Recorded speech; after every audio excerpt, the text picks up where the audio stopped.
Čo je to vlastne stres? No, v bežnom ponímaní pod stresom rozumieme všetko, čo nás nejako zaťažuje, je nám nepríjemné, spôsobuje nám nejaký taký zmätok, ale v podstate sa jedná o stresory. Ako sa stres prejavuje?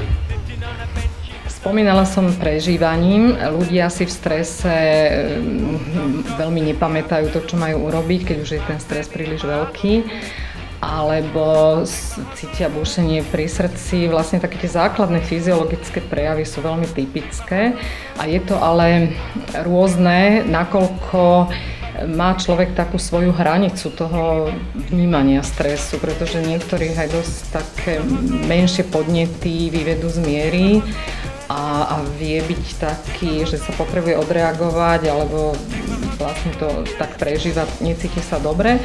A to všetko ale zasa súvisí s tým, nakoľko je odolný voči takéto záťaži. Čo je taká prvá pomoc, keď už sme pod silným stresom?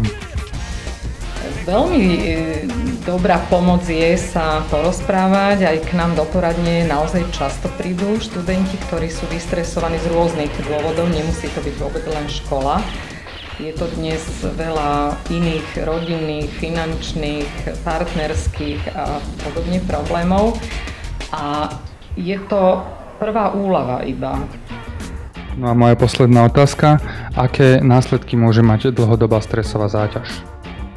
Keď už je stres veľmi dlhodobý, tak môže dôjsť k nejakým úzkostiam, to je také typické, alebo nejakým ľahším depresiám, únave. Niektorí ľudia potrebujú oveľa viac spánku, pretože už nestačia emočne spracovávať tú situáciu.